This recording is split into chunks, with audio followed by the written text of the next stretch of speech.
రాష్ట్ర ముఖ్యమంత్రిగా ప్రమాణ స్వీకారం చేసిన చంద్రబాబు రాష్ట్ర పరిపాలనా కేంద్రమైన సచివాలయంలో కాసేపట్లో అడుగు పెట్టనున్నారు. పాలనాపరమైన నిర్ణయాలకు అక్కడే శ్రీకారం చుట్టనున్నారు. సాయంత్రం 4:41 ఆయన తన ఛాంబర్లో అడుగుపెట్టి బాధ్యతలు స్వీకరిస్తారు.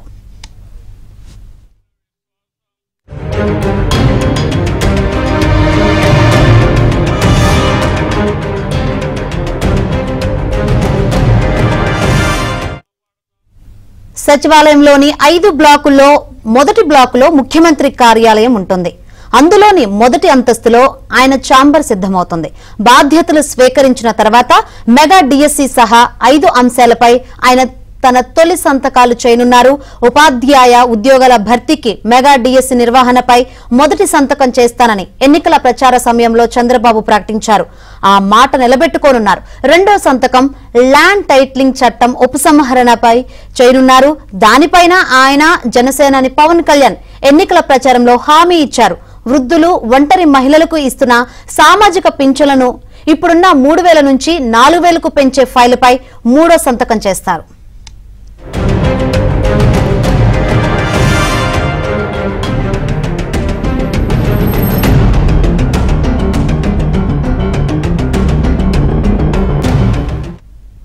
ఉపాధి కల్పనకు సంబంధించి వివిధ స్కిల్స్ ఉన్న వారి వివరాల సేకరణకు సంబంధించి స్కిల్ సెన్సెస్ నిర్వహణపై 4వ సంతకం, అన్న క్యాంటీన్ల ఏర్పాటుపై 5వ సంతకం ఆయన చేస్తారని టీడీపీ వర్గాలు వివరించాయి. వీటికి సంబంధించిన వివరాలు సేకరించి ఫైళ్లను ఆయన సంతకం కోసం సిద్ధం చేయాలని సంబంధిత శాఖలకు ప్రభుత్వ ప్రధాన కార్యదర్శి ఇప్పటికే ఆదేశాలు పంపారు.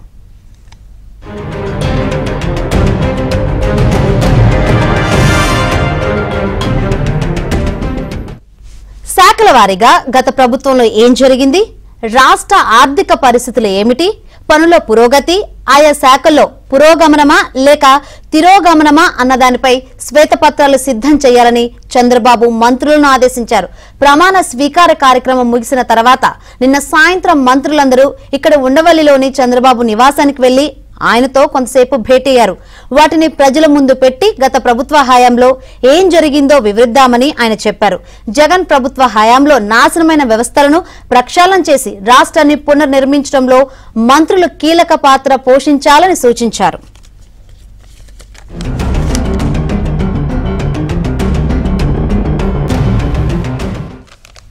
ఇక మరిన్ని వివరాలు అందించేందుకు మా ప్రతినిధి పూర్ణ లైవ్ ద్వారా సిద్ధంగా ఉన్నారు. పూర్ణ, మరి కాసేపట్లో సీఎం చంద్రబాబు బాధ్యతలు స్వీకరించనున్నారు. ఆయన ఛాంబర్లో 4:41 అడుగు పెట్టబోతున్నారు. ఏంటి పూర్తి అప్డేట్స్? శంకరి, మరికొద్దిసేపట్లో ముఖ్యమంత్రి చంద్రబాబు నాయుడు తన నివాసం నుంచి బయలుదేరేసి సచివాలయానికి వెళ్ళనున్నారు. ఎందుకంటే దాదాపు 5 సంవత్సరాల తర్వాత ఆయన సచివాలయంలోకి అడుగు పెడుతున్న పరిస్థితి నెలకొంది. అందుకు సంబంధించి మొత్తం ఏర్పాట్లు అటు అధికార యంత్రాంగం మొత్తం కూడా పూర్తి చేసిందని చెప్పుకోవచ్చు. ఏదైతే సచివాలయానికి వెళ్లే దారిలో మొత్తం కూడా అమరావతి రైతులు కూడా చంద్రబాబుకి అయితే ఘన స్వాగతం పలికేందుకు పెద్ద ఎత్తున ఏర్పాట్లన్నీ కూడా చేశారని తెలుస్తుంది. ఎందుకంటే గత 4.5 సంవత్సరాల నుంచి అమరావతి రైతులు తీవ్రమైన ఇబ్బందులు ఎదుర్కొన్నారు. ఎందుకంటే ఏదైతే జగన్మోహన్ రెడ్డి ముఖ్యమంత్రిగా ఉన్నప్పుడు ఆయన దాదాపు 3 రాజధానులు అని చెప్పి ప్రకటన చేసిన దగ్గర నుంచి కూడా తొలి రోజు నుంచి ప్రకటన చేసిన మరుసటి రోజు నుంచి కూడా మొత్తం కూడా అమరావతి ప్రాంతం మొత్తం కూడా ఉద్యమాలతో మారుమోగుతూ ఉంది.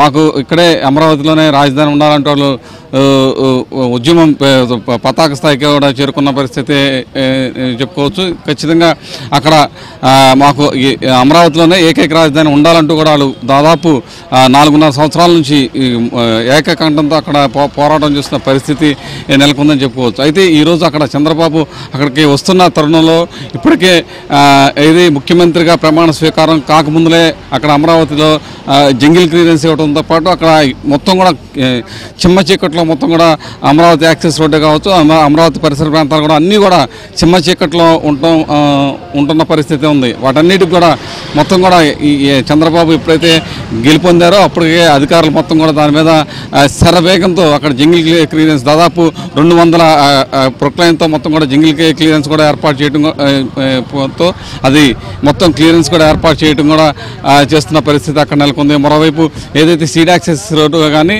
వేరే ఇతర రోడ్స్ కానీ అమరావతి ప్రాంతంలో ఉన్న, రాజధాని ప్రాంతంలో ఉన్న రోడ్లన్నింటిలో కూడా విద్యుత్ దీపాలు కూడా విద్యుత్ కాంతులతో మెరిసిపోతూ ఉందని చెప్పుకోవచ్చు. ఎందుకంటే రాత్రిపూట చూసినా పట్టపగలు తలదన్నే విధంగా కూడా మొత్తం కూడా ఆ లైట్లు కూడా మొత్తం కూడా వెలుగుతున్నాయని చెప్పుకోవచ్చు. ఇక ఈరోజు కరెక్ట్గా సచివాలయానికి వెళ్ళి ఆయన దాదాపు 5 ఫైల్స్ మీద ఈరోజు సంతకాలు చేయబోతున్నారు. ఏదైతే ప్రధానంగా డిఎస్సిలో సంబంధించి దాని మీద ఒక తొలి సంతకం అయితే ఆయన చేయబోతున్నారు. రెండోది ల్యాండ్ టైటిలింగ్ యాక్ట్, దీనికి సంబంధించి ఆయన రెండో సంతకం ల్యాండ్ టైటిలింగ్ యాక్ట్ మీద ఆయన చేస్తున్నారు. మూడో సంతకం వచ్చేసి ఏదైతే చంద్రబాబు కావచ్చు, పవన్ కళ్యాణ్ కావచ్చు, మొత్తం కూడా ఆ ఎన్నికల ప్రచారంలో అన్ని చోట్ల కూడా ఒక హామీ ఇచ్చారు. ఏదైతే పెన్షన్స్, ఏదైతే వృద్ధులు కానీ మహిళలు కానీ వీళ్ళు తీసుకున్న పెన్షన్స్ని 3,000 నుంచి 4,000 చేస్తామని దాని మీద కూడా సంతకం పెట్టబోతున్నారు. ఇంకోటి స్కిల్ డెవలప్మెంట్కి సంబంధించి నాలుగో సంతకం కూడా చేసేందుకు మొత్తం కూడా ఏ శాఖలకు సంబంధించిన అధికారులు దానికి సంబంధించిన ఏర్పాట్లు అయితే మొత్తం కూడా చేయటం కూడా జరిగింది. ఇంకోటి 5 ఏదైతే జగన్మోహన్ రెడ్డి ఫస్ట్ అధికారం చేపట్టగానే రాష్ట్ర వ్యాప్తంగా ఉన్న అన్నా క్యాంటీన్లు అన్నింటినీ కూడా మొత్తం కూడా తీసిపారేసి వాటిలో సచివాలయాలు లేకపోతే ఇతర అవసరాల కోసం వాటిని ఉపయోగిస్తున్నారు. ఖచ్చితంగా రాష్ట్ర వ్యాప్తంగా ఉన్న అన్నా క్యాంటీన్లు కూడా తిరిగి ప్రారంభించేందుకు కూడా దాని మీద 5వ సంతకంగా అది చేయబోతున్నారు. వీటన్నిటికి సంబంధించిన ఫైల్స్ అన్నీ కూడా ముఖ్యమైన అధికారులందరూ వాటిని సిద్ధంగా చేసుకున్నారు. ఆ తర్వాత అడ్మినిస్ట్రేషన్ సంబంధించిన కొన్ని అంటే ఈ 4.5 సంవత్సరాల్లో జగన్ ప్రభుత్వంలో చేసిన కొన్ని వివాదాస్పద నిర్ణయాలు వాటి మీద కూడా సమీక్ష చేసే అవకాశం కూడా కనపడుతుందని చెప్పి అధికారులు భావిస్తున్నారు. దానికి అనుగుణంగా అంటే అక్కడ సచివాలయంలో అన్ని శాఖల అధికారులు అందుబాటులో ఉండాలని చెప్పి ఇప్పటికే ఆదేశాలు జారీ చేశారు. అందరూ కూడా అక్కడ సచివాలయంలో అన్ని శాఖల అధికారులు కూడా అందుబాటులో ఉన్నారు.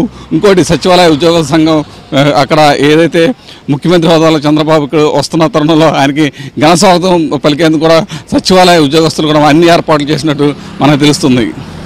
పూర్ణ, ఇప్పుడు శాఖలకు సంబంధించి కూడా అత్యంత కీలకం ఏంటంటే ఎవరికి ఏ శాఖలు ఇస్తాయి ఏంటి అనేది. సో ఇప్పటికే అన్ని వ్యవస్థలు ఇరువిరువైన పరిస్థితి. సో ఈ శాఖల గురించి ఈ రోజు ఏమైనా ఒక క్లారిటీ వచ్చే అవకాశం ఉంది అంటే ఎప్పటిలోపు క్లారిటీ వచ్చే అవకాశం ఉందంటారు? అంటే నిన్న ఏదైతే ఈ మంత్రులైతే ప్రమాణ స్వీకారం చేసిన తర్వాత ఇక శాఖల మీద చంద్రబాబు ప్రధానంగా దృష్టి సారించారని చెప్పుకోవచ్చు. ఎందుకంటే ఈసారి శాఖలు అత్యంత కీలకంగా కాబోతున్నాయి.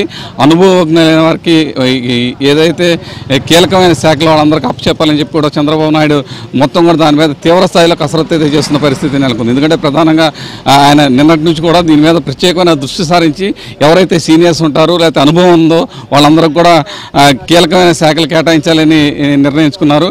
కొత్తగా వచ్చిన వారు కూడా వాళ్ళకు కూడా ఆల్మోస్ట్ అన్నీ కూడా ఇంపార్టెంట్ శాఖలే. వాళ్ళకి కొంత అంటే పనిభారం కొంచెం తక్కువ ఉండే శాఖల్ని కొత్తగా వచ్చిన వారికి కేటాయించేందుకు కూడా మొత్తం కూడా దాని మీద తీవ్ర స్థాయిలో కసరత్తు చేస్తున్నారు. ఈరోజు ఇప్పుడే తిరుపతి అలాగే తిరుమల దర్శనం అన్నీ కూడా చేసుకుని తర్వాత దుర్గుడిలో అమ్మవారిని దర్శించుకుని ఇప్పుడే ఆయన ఉండవల్లి నివాసానికి వచ్చారు. నివాసానికి వచ్చిన తర్వాత కూడా ఆయనకి ఎక్కడ కూడా ఒక్క 1 మినిట్ కూడా నిద్ర కూడా లేకుండా మొత్తం కూడా దీని మీద సమీక్షిస్తున్నారు కూడా మనకు సమాచారం ఉంది.